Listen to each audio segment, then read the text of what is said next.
안녕하세요. 해남저 최강일입니다.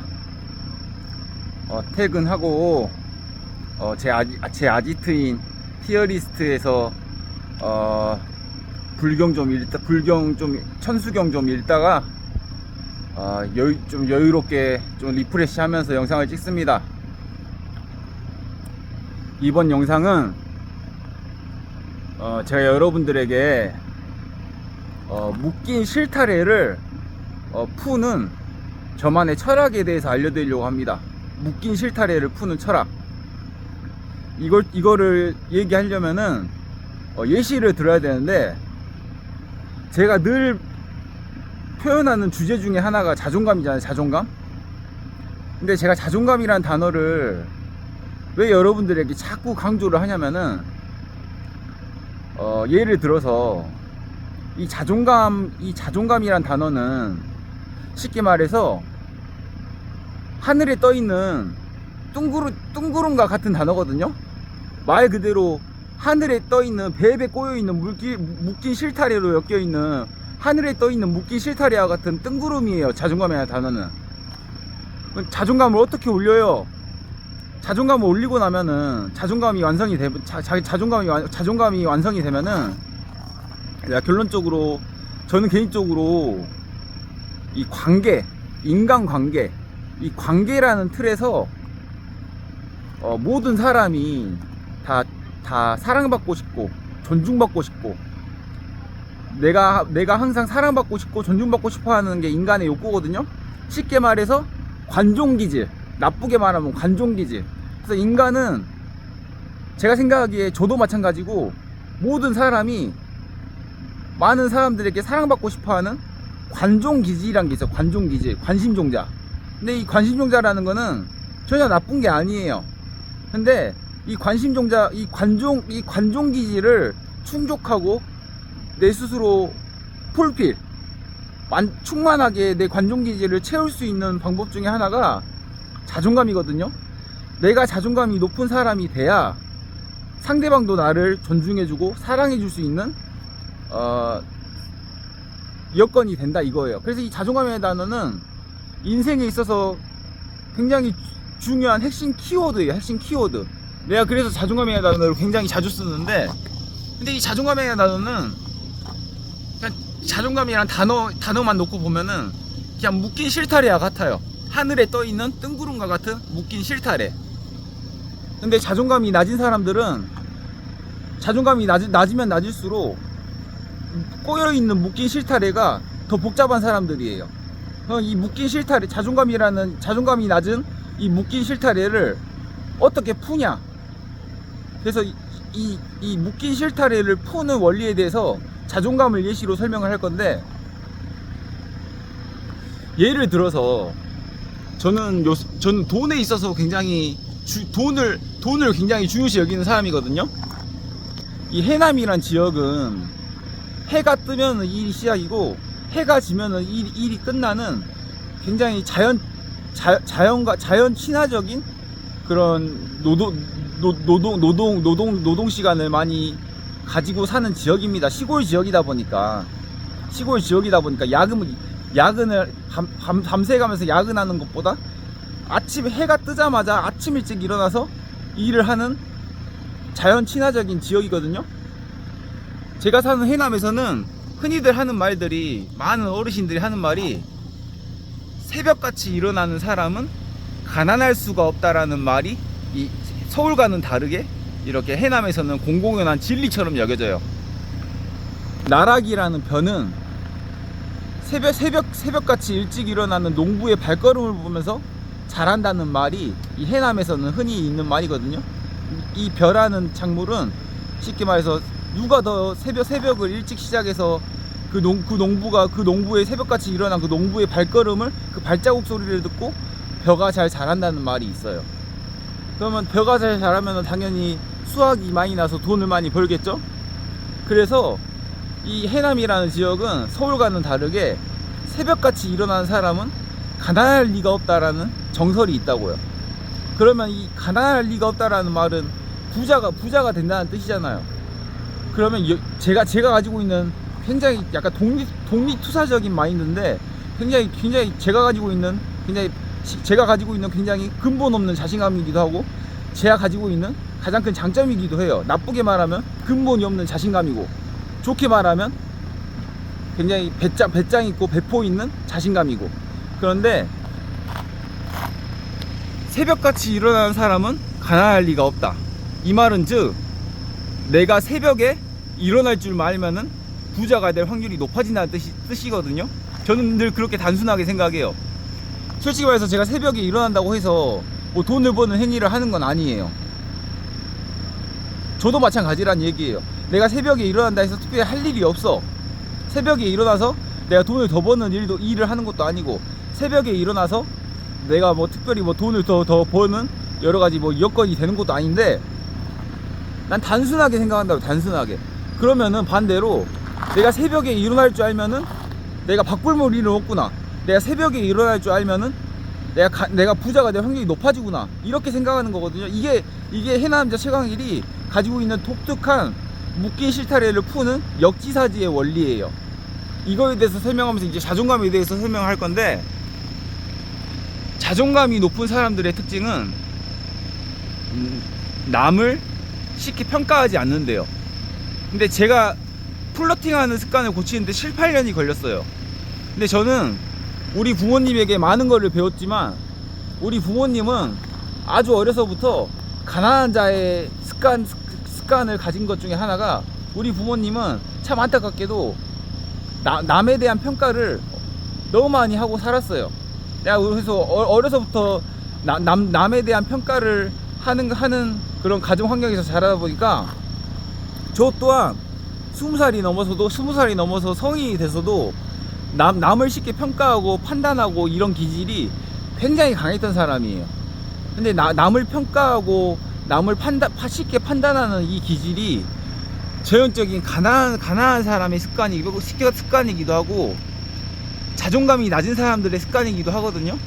저는 이거를 20대 중반에 깨닫고 나서 이 남을 평가하고 남을 판단하는 습관을 버리는데 오랜 세월이 걸렸어요. 지금은 이제 그런 습관이 거의 없는데, 근데 이 자존감을 올리기 위해서, 이 자존감이라는 이 뜬구름을 잡기 위해서, 자존감을 표현하는 여러 가지 표현이 있지만, 저는 그 표현 중에서 그 자존감이라는 이 뜬구름을 잡기 위해서 남을 평가하고 판단하는 습관, 남을 평가하고 자존감이 높은 사람은 남을 쉽게 평가하거나 판단하지 않는다. 이 말을 새기고 역지사지로 생각을 해보면은, 내가 그러면은 남을 평가하지 않고 남을 쉽게 판단하지 않고 늘 열린 마음으로 상대방을 바라보고 열린 마음으로 관계를 맺으면은 내 자존감이 올라가구나.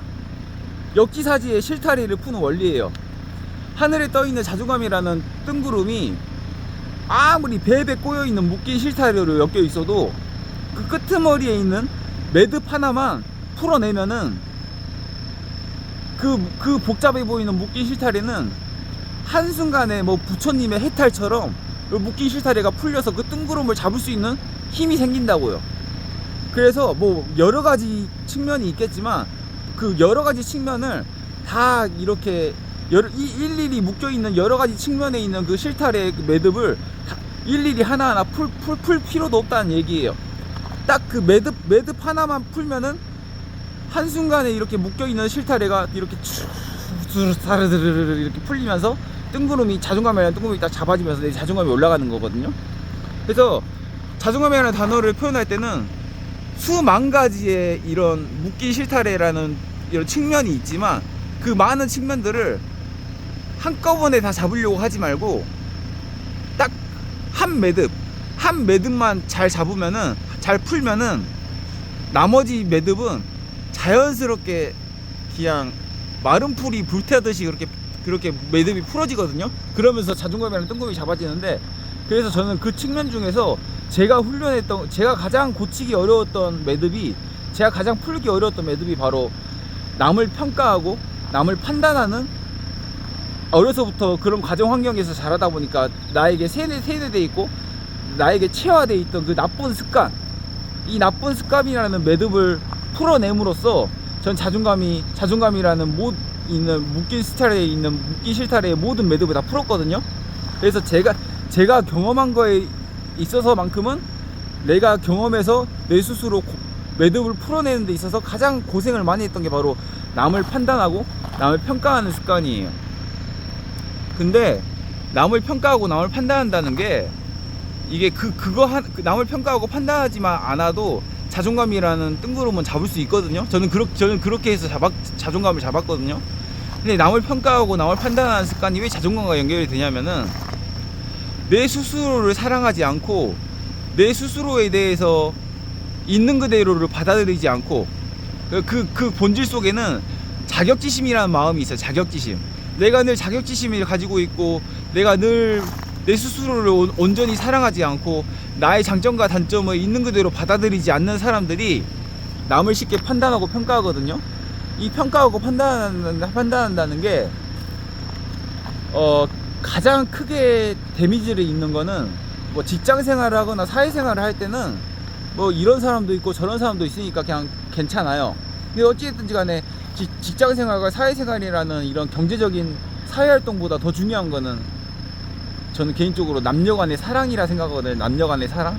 이 남녀 간의 사랑과 연애를 할 때 저는 개인적으로 내 영상을 보는 구독자 분들 중에 솔로인 남자들이 있으면은 제발 좀 마음 편하게 본인이 좋아하고 사랑하는 여자와 잘 결실을 맺어서 애도 많이 낳고 출산율도 올라가고 그러길 바라는 마음으로 이 연애라는 관점에서 가장 자존감이 중요하기 때문에 얘기를 하는데,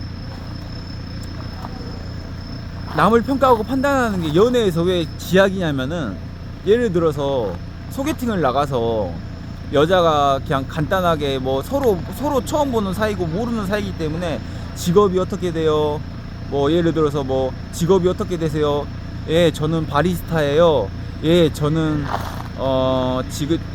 지금 뭐 예를 들어 뭐 모든 여자들이 막 화려한 직업을 가진 게 아니기 때문에 저는 바리스타예요. 예, 저는 미용사예요. 예, 저는 지금 취업을 준비하고 있어요. 예, 저는 지금 아직 아직 직장은 못 구했고 취업 준비생이에요. 예, 저는 아직 지금 대학원 다니면서 열심히 공부하고 있어. 이제 이런 소개팅하는 여자들이 이런 답변을 한다 생각해봐요. 아니면 하다못해 저는 지금 그냥 편의점에서 알바하면서 지내요. 뭐 예를 들어서 이런 답변을 했다 해봐요. 근데 자존감이 낮은 사람들은 평가를 많이 하고 판단질을 많이 한다 했잖아요. 이런 사람들 특징이 그 상대방의 답변을 듣고 막 말도 안 되는 대답을 하는 거예요. 본인의 자존감을 그 대답 하나로 드러내는 거거든요. 예를 들어서 직업이 어떻게 되세요? 예, 저는 지금 취업 준비하면서 편의점에서 알바하고 있어요. 이제 가장 예의 바른 대답이라고 하면서 참 힘드시겠어요 라는 답변도 본인의 자존감을 드러내는 답변이거든요. 물론 이게 자존감이 높은 사람도 할 수 있는 표현인데, 자기 인생에 자존감이 낮고 자기가 힘드니까 상대방도 다 힘들어 보인다는 뜻이에요. 그래서 힘드시겠어요 이런 답변을 한다거나, 그것보다 더 극단적인 표현은 참 이제 예를 들어서 물론 직접적으로 표현하는 사람은 없겠지만 본인의 심리 속에 그렇게 해서 어떻게 밥 먹고 살까, 참 그걸로 생활이 되세요, 막 이런 표현들. 상대방의 입장과 상대방에 대해서 내 자존감이 낮기 때문에 상대방도 자존감이 낮을 거라 생각하고 막 이렇게 판단하고 평가질하는 거. 그리고 예를 들어서 직장 내에서도 잘하는 사람들을 보면서 칭찬을 하거나, 너 참 잘한다, 너 참 대단하다, 너 이런 것도 할 줄 알아, 이렇게 칭찬을 하는 거는 상대방이 잘하는 거에 대해서 있는 그대로 칭찬을 해주고 좋아해주고 호응을 해주는 거는 내 자존감도 높은 거지만 상대방의 자존감도 올려주는 거예요. 근데 이 평가질하고 판단질하는 사람은 저 새끼 그 사람들의 심보가 자격지심이 많기 때문에 저 새끼 내 미치라고 생각했는데 생각보다 잘하네. 생각보다 잘하네. 예, 본인은 속으로 생각하는 거여도 상대방은 사람의 감정이라는 거는 내가 항상 얘기하는 거지만 바이러스보다도 저염력이 강해서 그 사람의 비언어적인 표현이라든가 표정, 그 본인이 가지고 있는 그 심보라든가 마음은 상대방에게 다 전달이 됩니다. 그래서 자존감이 낮은 사람들은 이렇게 평가질을 한다고요. 물론 직접적으로 표현하지 않아도 그게 다 느껴져.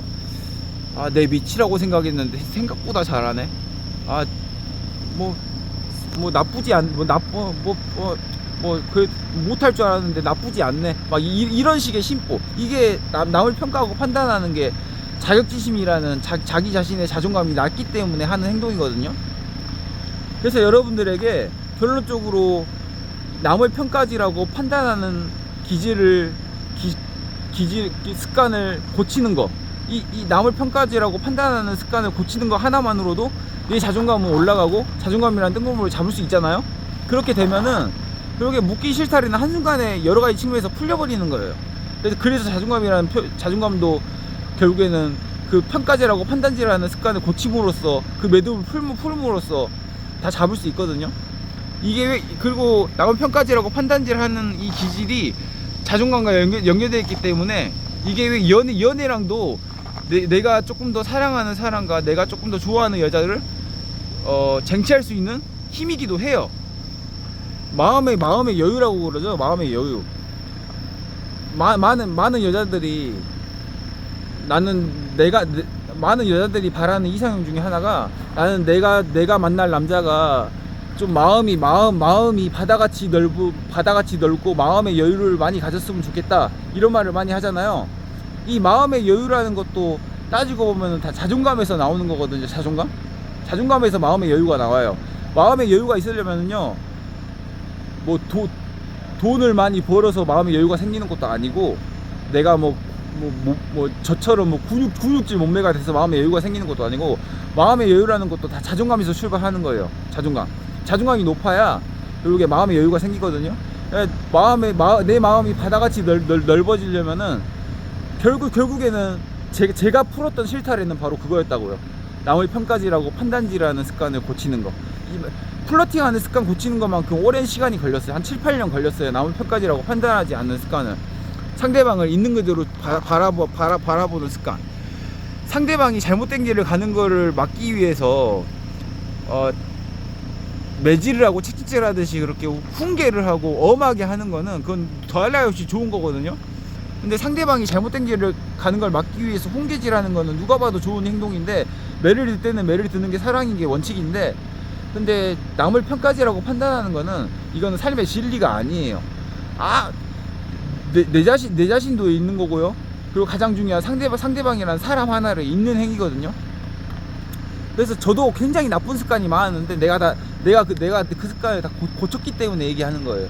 그래서 여러분들에게 오늘은 주저리 두서없이 말을 했지만, 이 묶인 실타래를 푸는 원리에 대해서 아주 간단 명료하게 설명하면은, 마지막으로 정리해서, 수만 가지의 측면에서 묶인 실타래가 있지만, 이 묶인 실타래는 그 뜬구름이라는 그 묶인 실타래를 잡기 위해서는 한꺼번에 그 매듭을 풀려 하지 말고, 저 같은 경우는 자존감을 잡기 위해서 딱 하나의 매듭을 딱 하나의 매듭을 풀었다는 걸 얘기합니다.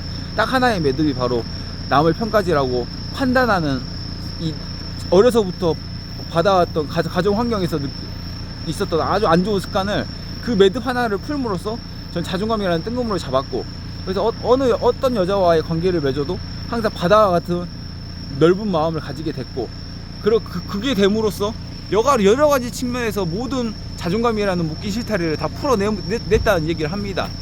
그래서 자존감이든 부자든 모든 이런 인생의 진리와 같은 그런 좋은 것들은요, 그 단어 하나만 놓고 보면은 뜬구름과 같아요. 하지만 그 뜬구름이라는 거는 아주 작고 사소한 그 매듭 하나를 고치고 풀므로써 모든 실타래는 다 풀어지고 그 뜬구름을 잡을 수 있는 힘이 생깁니다. 그래서 오늘은 자존감이라는 표현을 가지고 제가 어떻게 자존감이라는 묶인 실타래의 매듭을 풀기 시작했는지, 저의 최남자 최강길의 묶인 실타래를 푸는 원리에 대해서 두서없이 말했지만, 제가 가지고 있는 그대로 제가 체득하고 제가 경험했던 것만으로 얘기를 합니다. 감사합니다. Bye. See you later.